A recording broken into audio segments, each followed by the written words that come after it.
तर मला नेहमी असं वाटतं की राहुल द्रविड जितका टेस्टमध्ये चांगला बॅट्समन होता तितकाच वन डेमध्ये पण चांगला बॅट्समन होता. त्यामुळे मला खात्री आहे की धनश्री देशपांडेंकडनं आपल्याला आज हे वेगळं गाणं पण चांगलंच ऐकायला मिळेल. जोरदार टाळ्यांनी स्वागत करूया धनश्री देशपांडेचं.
मस्त झालं गाणं. आणि खरंच तुझ्याकडनं असं एखादं मी गाणं ऐकीन मला मी कल्पना केली नव्हती खरंच. So Salil fantastic. मला असं वाटलं की स्वतः ती खूप एन्जॉय करत होती.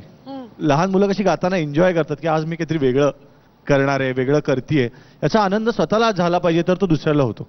त्याचं प्रेशर न घेता ते एन्जॉय केलं म्हणून मी पण एन्जॉय केलं. Very good. Dhanashree wonderful attempt. Overall पूर्ण चौकट जर धरली ना गाण्याची तर खूप छान होती.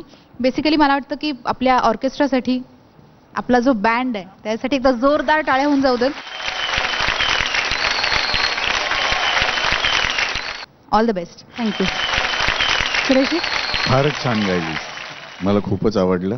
असंच पाहिजे, म्हणजे प्रत्येक जॉनर गळ्यात छान दिसला पाहिजे. अशीच कन्सिस्टन्सी ठेव. हा, तू फायनलच्या ग्रुपमधले दिसतेस मला. Thank you sir. भरभरून कौतुक केलंय स्वराधीशांनी, मामनजींनी. तर आता मला तुला विचारायचं आहे का, कारण आतापर्यंत मी जितक्या गृहलक्ष्मींशी बोलले सगळ्या नवविवाहित होत्या. पण मला सांगा, तू जेव्हा लग्न केलंस तेव्हा ते सासवा सुनांच्या सिरियल्स भरपूर चालल्या होत्या.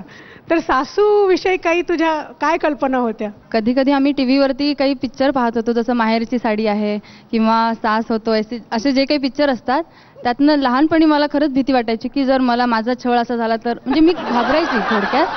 पण नंतर जेव्हा माझं लग्न झालं तेव्हा चित्र अगदी माझं जसं माहेर आहे तसंच माझं सासर आहे. सासरची माझे सासू सासरे दोघंही खूप प्रेमळ आहेत. मला खूप प्रोत्साहन आहे त्यांचं. क्या बात आहे. त्या छोट्या सार्थकला मला वाटतं इकडे काहीतरी बोलायचं आहे. आणि मी बघत होते आतमध्ये सुद्धा की तू गात असताना हा पूर्ण गाणंभर तुझं गाणं ऐकून छान मान डोलवत होता. तर तुला काही बोलायचं आहे सार्थक?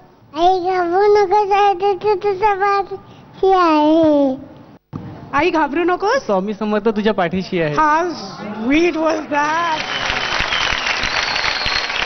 तर आता बघूया दशपावलीत तू कुठपर्यंत पोचतेस. 2, 3, 4, 5, 6, 7, 8, 9, 10.